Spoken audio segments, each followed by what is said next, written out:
இப்போ நான் சொல்ல போகிற மெசேஜ் என்னன்னு பார்த்தீங்கன்னாக்கா, தூதுவளை இலை. சரிங்களா? அய அதோட மருத்துவ குணம், தூதுவளையோட மருத்துவ குணத்தை தான் நான் சொல்ல போகிறேன். இது வந்து ரொம்ப நல்ல ஒரு இலை. ஆனால் இது பறிக்கும் போது கையில் முள்ளெல்லாம் குத்தும். கொஞ்சம் ஜாக்கிரதையாக தான் பறிக்கணும். இந்த கடையிலையும் சந்தையில் கிடைக்கும். இருந்தாலும் நம்ம தோட்டத்துல எல்லாம் அப்படியே வேலியில் அப்படியே படர்ந்து இருக்கும் பாருங்க. இதோட மருத்துவ குணம் சொல்றேன். பசி இல்லாதவங்க வந்து இந்த கீரையை நெய் விட்டு வதக்கி அரைச்சிட்டு உணவுல சேர்த்து சேர்த்து சாப்பிட்டுட்டே வந்தோம்னு வச்சுங்களேன், நாளடைவுல பசி தானா நல்லா எடுக்கும். நல்ல பசி எடுக்கும்.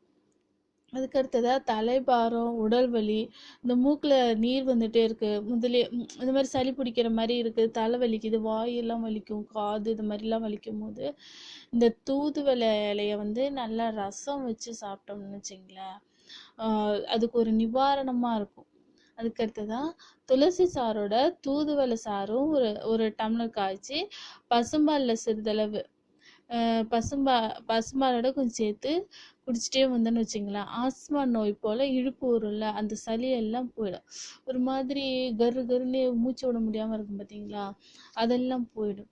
அதுக்கடுத்ததாக பார்த்தீங்கன்னாக்கா, தாது விருத்தடைய தேவையான அளவு தூதுவளைப்பூ, முருங்கைப்பூ இவற்றை உள்ள நெல்லை காய வச்சு எடுத்து இடித்து வச்சுக்கணும். இதோட சர்க்கரை சேர்த்து காய்ச்சிய பசும்பாலில் கலந்து குடிச்சிட்டு வந்தோம்னாக்கா தாது விருத்தி ஆகும், நரம்பு மண்டலம் பலமடையும். அதுக்கடுத்ததா உடல் பலமும் முக வசீகரமும் அழகும் பெறலாம் இந்த தூதுவளை இலையால. அதுக்கடுத்தது நிமோனியா, டைஃபாய்டு, கபவாத ஜுரம், கன்னிவாத ஜுரம் போன்ற நோய்களுக்கு இக்கீரை ரொம்ப அருமருந்தா இருக்குது. இது ரெகுலரா எடுத்துட்டே வந்தோம்னாக்கா இது மாதிரி நம்ம வரவிடாமல் தடுக்கலாம். கிட்டத்தட்ட வயிற்று வலி, நீரடைப்பு, வெட்டை போன்ற உபாதைகளுக்கும் இது ரொம்ப யூஸ்ஃபுல் ஆகுது. அதாவது இதை நம்ம சாப்பிட்டு இது தூதுவளை இலையை துவையல் அரைச்சு அதை ரசம் வச்சு சாப்பிட்டு வந்தோம்னா பெண்களுக்கு பால் சுரக்குவதற்கு ரொம்ப யூஸ்ஃபுல்லா இருக்கு.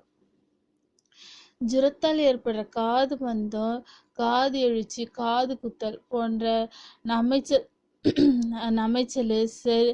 செரியமந்தம் அப்படின்ற மாதிரிலாம் இருந்துச்சுங்கனாக்கா இந்த தூதுவளையெல்லாம் தூதுவளை வந்து இதுக்கு ஒரு நல்ல ஒரு அருமருந்து.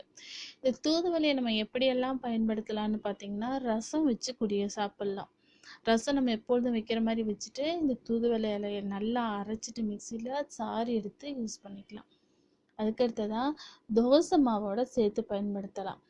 அதுக்கடுத்ததாக பார்த்தீங்கன்னா, இந்த இதோட புதினா, கொத்தமல்லி, இஞ்சி இதெல்லாம் சேர்த்து நெய்யில் அரைச்சி துவையலாகவும் சாப்பிடலாம். பசும்பாலோட சேர்த்து காய்ச்சியும் குடிக்கலாம்.